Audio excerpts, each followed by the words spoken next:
আমি আমার বিধানসভা হারছি। নমস্কার বন্ধুরা, আপনারা দেখছেন রিপোর্টার বাংলা। তো বন্ধুরা, আপনারা অবশ্যই জানেন যে এই মুহূর্তে পশ্চিমবঙ্গে চলছে বিধানসভা ভোট। 2026-এর যে ভোট চলছে তার কিন্তু প্রথম পর্বের ভোট কিন্তু ইতিমধ্যে হয়ে গেছে। তো মুর্শিদাবাদে যে কয়েকটা সিট রয়েছে তার মধ্যে একটা সিটের প্রার্থী রয়েছে তৃণমূল কংগ্রেসের একজন প্রার্থী, তার নাম হচ্ছে বাইরন বিশ্বাস। আপনারা অবশ্যই চেনেন, অবশ্যই ছবিতে দেখেছেন, ভিডিওতে দেখেছেন।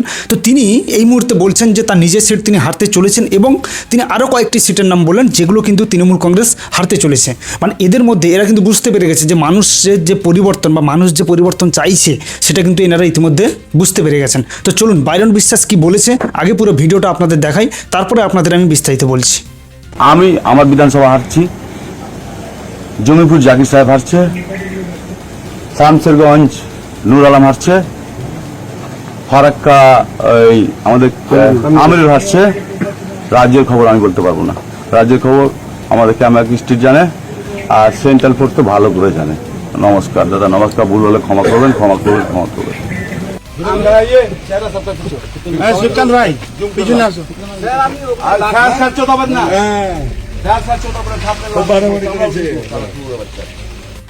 আপনারা সকলে জানেন যে ছাগলদিঘিতে একটা সেন্ট্রাল ফোর্সের সঙ্গে আমার ছোটো মোটো ঝামেলা হয়, আমি বিস্তারিত যাচ্ছি না। দ্বিতীয়ত শামসেরগঞ্জে ভোট দিতে যাওয়ার সময় ওখানেও ঝামেলা হয়, আমি ওটাও বিস্তারিত যাচ্ছি না। এখন প্রথমে আমি যখন এলাম তখন আমি কত বাজে যখন প্রথম আসি 10টার সময় এসে দেখছি শুধু সেন্ট্রাল ফোর্স সেন্ট্রালের সিসিটিভি গেটের ভেতরে, যেখান থেকে আমরা দেখতে পাচ্ছি না কোন বিধানসভার কোনটা ছবি, একটা সেন্ট্রাল ইন্টারনেটের এলসিডি লাগানো রয়েছে।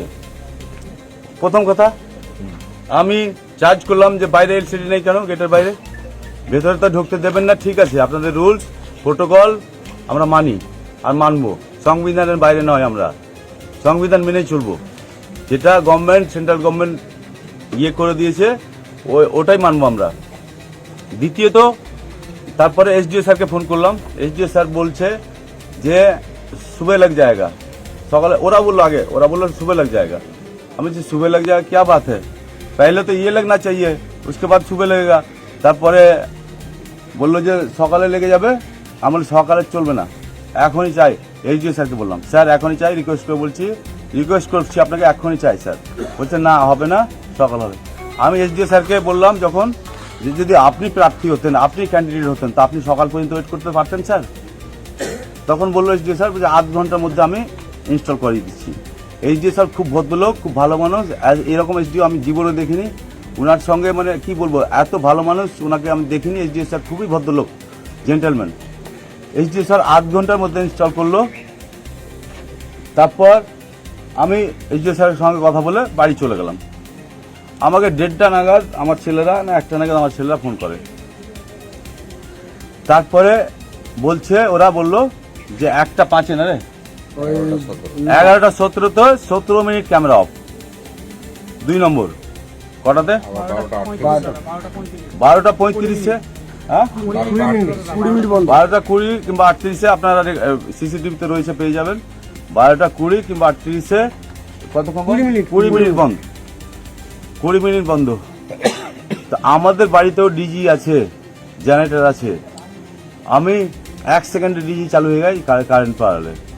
কারেন্ট পালালে তো পুরো সিস্টেমে কারেন্ট পালাতো। এখন টেকনিক্যাল ফল্ট বলছে না, টেকনিক্যাল ফল্ট না, এটা ওই ফল্ট, দিল্লি ফল্ট, এটা টেকনিক্যাল ফল্ট না। ডিজি 1 সেকেন্ডে চালু হয়ে যায়। 1 সেকেন্ডের জায়গায় আমি 1 মিনিট দিলাম, 2 মিনিট দিলাম, 3 মিনিট দিলাম, 4 মিনিট দিলাম, 5 মিনিট দিলাম, আর কত মিনিট দিব ডিজি চালু হওয়ার জন্য? টেকনিক্যাল ফল্ট সব বুঝি আমরা, সব বুঝি। ভোটের আর দরকার নেই বাংলায়, ভোট আর চলবে না বাংলায়, আর ভোট চলবে। আমি আমার বিধানসভা হারছি। জমিপুর জাকির সাহেব হারছে, শামসেরগঞ্জ নূর আলম হারছে, ফারাক্কা ওই আমাদের আমিরুল হারছে। রাজ্যের খবর আমি বলতে পারবো না, রাজ্যের খবর আমাদের ক্যামেরা স্ট্রিট জানে, আর সেন্ট্রাল ফোর্স তো ভালো করে জানে। নমস্কার দাদা, নমস্কার। ভুল হলে ক্ষমা করবেন, ক্ষমা করবেন, ক্ষমা করবেন। আমি আর একটা কথা, আমি চাই বিজেপি জিতুক, বিজেপি সরকারে আসুক। আমি চাই কংগ্রেস জিতুক, কংগ্রেস সরকারে আসুক। আমি চাই সিপিএম জিতুক, সিপিএম কংগ্রেসে আসুক, সরকারে আসুক। আমি চাই আইএসএফ জিতুক, সরকারে আসুক, কিন্তু ন্যায্যভাবে।